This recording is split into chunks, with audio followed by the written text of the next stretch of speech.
প্রিয় দর্শক, সাজ্জাদ কাদিরের প্রীতি এবং শুভেচ্ছা নিন।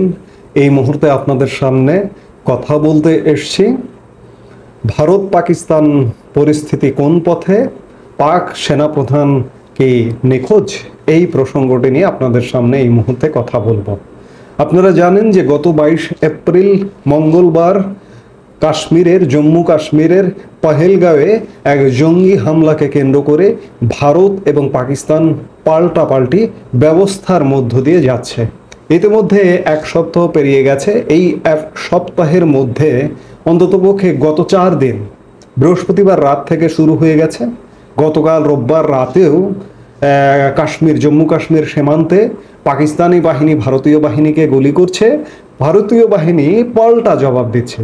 অর্থাৎ আপনি যদি বলেন যে যুদ্ধ শুরু হয়নি দুই দেশের, যুদ্ধ শুরু না হলেও শুরু হয়েছে এক প্রকার, যেহেতু দুই দেশের সামরিক বাহিনীর মধ্যে প্রতি রাতেই গোলাগুলি চলছে। সেই জায়গা থেকে যুদ্ধ শুরু হয়নি এটি পুরোপুরি বলা যায় না, আবার যুদ্ধ শুরু হয়েছে এটিও বলা যায় না। এই যখন পরিস্থিতি, তখন একটি খবর চাউর হয়েছে বিশেষ করে সোশ্যাল মিডিয়ায়, যে পাক সেনাপ্রধান জেনারেল আসিম মুনির লাপাত্তা, নিখোঁজ। তিনি আসলে কোথায় আছেন, তার তৎপরতা আগের মতো সেই অর্থে দেখা যাচ্ছে না। তিনি কি আসলে দেশ ছেড়ে ইতিমধ্যে পালিয়েছেন, নাকি তিনি কোনো বাংকারে বা গোপন কুঠুরিতে আশ্রয় নিয়েছেন, এমন যখন আলাপ আলোচনা হচ্ছে, ঠিক তখন পাকিস্তান গতকাল 27 এপ্রিল জেনারেল আসিম মুনিরের একটি গ্রুপ ছবি পোস্ট করে জানান দেবার চেষ্টা করেছে যে জেনারেল আসিম মুনির বহাল তবিয়তেই আছেন, কিন্তু প্রকাশ্য তৎপরতা তার দেখা যাচ্ছে না। অন্যদিকে ভারতীয় তৎপরতা কিন্তু ব্যাপক। ইতিমধ্যে গতকালকে ভারতের সেনাবাহিনীর সর্বাধিনায়ক জেনারেল অনিল চৌহান প্রতিরক্ষা মন্ত্রী রাজনাথ সিং এর সাথে সাক্ষাৎ করেছেন এবং সাক্ষাৎ করে সামরিক বাহিনীর প্রস্তুতির সর্বশেষ অবস্থা জানিয়েছেন। এবং গত কয়েকদিন ধরে ভারতীয় সেনাবাহিনী 3 বাহিনী, নৌবাহিনী, বিমান বাহিনী এবং স্থল বাহিনী, 3 বাহিনী ব্যাপক সামরিক প্রশিক্ষণ গ্রহণ করেছে। সেই আপডেট জানানোর জন্যই রাজনাথ সিং এর সাথে সাক্ষাৎ করেছিলেন। আবার রাজনাথ সিং আজকে সকালে প্রধানমন্ত্রী নরেন্দ্র মোদীর সাথে সার্বিক পরিস্থিতি বিশ্লেষণ করতে সাক্ষাৎ করেছেন এবং সার্বিক পরিস্থিতি অবগত করবার জন্য সাক্ষাৎ করেছেন। অর্থাৎ দুই দেশের মধ্যে টান টান উত্তেজনা চলছে। ওদিকে পাকিস্তান থেকে হুমকি ধমকি আছে, এদিকে ভারত হুমকি ধমকি কম দেওয়ার চাইতে ভেতরে ভেতরে প্রস্তুতি নিচ্ছে, যে এটি বোঝা যাচ্ছে।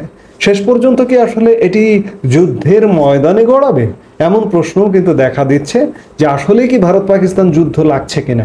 এরই মধ্যে রোববার চীনা কর্তৃপক্ষ, চীনের পররাষ্ট্রমন্ত্রী পাকিস্তানের উপপ্রধানমন্ত্রী এবং পররাষ্ট্রমন্ত্রী ইসহাক দারের সাথে ফোন আলাপ করেছেন। ফোন আলাপ করে চীন এমনটাও বলেছেন যে তারা পাকিস্তানের সাথে সন্ত্রাসবাদের বিরুদ্ধে যুদ্ধে পাকিস্তানের সাথে আছেন। অর্থাৎ এই যাত্রায় দেখা গেল যে চীন পাকিস্তানের সাথে সমর্থন দিচ্ছে এমনটা। আবার এই আবহে মার্কিন যুক্তরাষ্ট্র কি করেছে, মার্কিন যুক্তরাষ্ট্র ভারতের পাশে আছে এমনটায় মার্কিন পররাষ্ট্র দপ্তর জানিয়েছে। অর্থাৎ ইতিমধ্যে পক্ষ বিপক্ষও তৈরি হয়ে গেছে। বেশিরভাগ পক্ষ ভারতের সাথে আছে এবং চীনের মতো 2-1টি দেশ, এবং সাথে এটিও বলবো যে বাংলাদেশও হয়তো পাকিস্তানের সাথেই থাকবে, যেহেতু ভারতের সাথে সম্পর্ক ভালো না এবং এই মুহূর্তে পাকিস্তানের সাথে একটা মধুচন্দ্রিমার সম্পর্ক পার করছে বাংলাদেশ। সেই জায়গায় বাংলাদেশ পাকিস্তানের সাথে থাকবে এমনটাও আভাস পাওয়া যায়। যেমন গতকালকে বাংলাদেশের পররাষ্ট্র উপদেষ্টা তৌহিদ হোসেন এক ব্রিফিংয়ে বলেছেন যে ভারত পাকিস্তান যদি মধ্যস্থতা করতে হয়, এই যে সাম্প্রতিক যে উত্তেজনা তৈরি হয়েছে, এই উত্তেজনায় যদি মধ্যস্থতা করতে হয় তাহলে তারাও সেই মধ্যস্থতা করতে রাজি আছে, তবে আগ বাড়িয়ে বাংলাদেশ কিছু করবে না, এটি তারা বলেছে। বাংলাদেশ থাকুক বা না থাকুক, বাংলাদেশকে ভারত কতটা গণনায় নেবে এটি একটা ব্যাপার। আর চীন পাকিস্তানের পক্ষে যদি যায় সেটি খানিকটা গণনার বিষয়। কিন্তু মার্কিন যুক্তরাষ্ট্র যদি ভারতের সাথে থাকে, রাশিয়া যদি ভারতের সাথে থাকে এবং অন্যান্য ইসরায়েল যদি ভারতের সাথে থাকে, ইউরোপীয় ইউনিয়নভুক্ত দেশগুলো যদি ভারতের সাথে থাকে, তাহলে ভারতের পাল্লাটাই বেশি হবে। আর সবচেয়ে বড় কথা, যুদ্ধ, ছোট যুদ্ধ ইতিমধ্যে শুরু হয়ে গেছে। বিশেষ করে সীমান্তে গোলাগুলিটা, আমি খানিক আগে যেটি বললাম, গোলাগুলিটা কিন্তু প্রতি রাতেই চলছে। অন্যদিকে পাকিস্তান সেনাপ্রধান জেনারেল আসিম মুনির আসলেই কি পাকিস্তানে আছেন কিনা, কিংবা তিনি পাকিস্তান ছেড়েছেন কিনা, এমনটাও বলা হচ্ছে যে তার পরিবারকে তিনি অন্ততপক্ষে নিরাপদ দেশে পাঠিয়ে দিয়েছেন, তিনি আছেন। কোনো কোনো সূত্রের বরাদ্দে জানা যাচ্ছে, আবার কোনো কোনো সূত্রে বলা হচ্ছে যে তিনিও ইতিমধ্যে দেশ ত্যাগ করেছেন। সেনাপ্রধান স্বয়ং যদি দেশ ত্যাগ করে, তাহলে পাকিস্তান ভারতের সাথে যুদ্ধ করবে কিভাবে? এটি একটি প্রশ্ন। আরেকটি জিনিস, যে সেনাপ্রধান জেনারেল আসিম মুনির কিন্তু নিজ দেশেই তোপের মুখে আছেন বেশ কিছুদিন যাবৎ। আপনারা জানেন যে বিগত কিছুদিন আগে সেনা কর্মকর্তারা স্বয়ং সেনাপ্রধানকে চিঠি দিয়ে জানিয়েছিলেন যে আপনি পদত্যাগ করুন। এছাড়া বিদেশি তোপও আছে জেনারেল আসিম মুনিরের উপরে। বিদেশি তোপ বলতে মার্কিন যুক্তরাষ্ট্র জেনারেল আসিম মুনিরকে স্যাংশন জারির জন্য সিনেটে একটি বিল উত্থাপনেরও প্রচেষ্টা নিয়েছে। সেই বিলটি পাশ হয়ে গেলে মার্কিন যুক্তরাষ্ট্রে জেনারেল আসিম মুনির নিষিদ্ধ হয়ে যাবেন। এমনকি মার্কিন যুক্তরাষ্ট্রে যদি আসিম মুনিরের কোনো সম্পদ থাকে, সেই সম্পদও মার্কিন যুক্তরাষ্ট্র বাজেয়াপ্ত করতে পারবে। এই যখন অবস্থা, সব কিছু মিলিয়ে ভারত পাকিস্তান পরিস্থিতি ইতিমধ্যে এক সপ্তাহ হয়ে গেছে, এখনো পর্যন্ত খুব বড় ধরনের সাংঘর্ষিক অবস্থা ঘটেনি। তবে এই সংখ্যা উড়িয়ে দেওয়া যায় না যে ভারত পাকিস্তান যে কোনো মুহূর্তে একটা বড় ধরনের সহিংসতা ঘটে যেতে পারে। ছোট সহিংসতা যেহেতু কন্টিনিউ চলছে, প্রতি রাতে চলছে, সেই জায়গা থেকে যে কোনো সময় একটা বড় ধরনের সহিংসতা ঘটতে পারে। আমি যদিও বা এর আগে একাধিকবার বলেছি যে ভারত আগেই কিন্তু আক্রমণ করবে না। অতীতের চরিত্র বিশ্লেষণ করে ভারতের আক্রমণ করার চরিত্র কিন্তু দেখা যায় না। এই যে ছোট যে সংঘর্ষ হচ্ছে, ছোট যে আক্রমণ হচ্ছে সীমান্তে, এই ছোট আক্রমণগুলো কিন্তু পাকিস্তান আগে করেছে, ভারত এর পাল্টা জবাব দিয়েছে। ঠিক এমনি করে বড় আক্রমণটাও কিন্তু ভারত আগে করবে না। ভারত যথাযথ প্রস্তুতি নিয়ে রেডি আছে, কিন্তু পাকিস্তান যদি আক্রমণ করে বড় ধরনের, ভারত তার পাল্টা জবাব দেবে।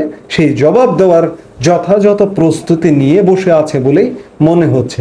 আসলে আমার এখনো বিশ্বাস হয় না যে আজকের এই যুগে, আজকের এই আধুনিক বিশ্বায়নের যুগে ভারত পাকিস্তানকে আসলেই যুদ্ধে যাবে। মনে হয় যে না, ভারত পাকিস্তান যুদ্ধটা চূড়ান্ত বিচারে হবে না, কারণ পাকিস্তান অতীতে যে ধরনের ভুলভ্রান্তি করেছে, সেই ভুলভ্রান্তিগুলো যদি একটু বিশ্লেষণ করে দেখে যে ভারতকে আগেই অ্যাটাক করা কিংবা আক্রমণ করা ঠিক হবে না। এই যে কূটনৈতিক বাকযুদ্ধ চলছে, এর মধ্যে সীমিত থাকাটাই যুক্তিযুক্ত হবে বলে পাকিস্তান আজকের দুনিয়ায় অন্ততপক্ষে এটি মনে করবে বলে আমার মনে হয়।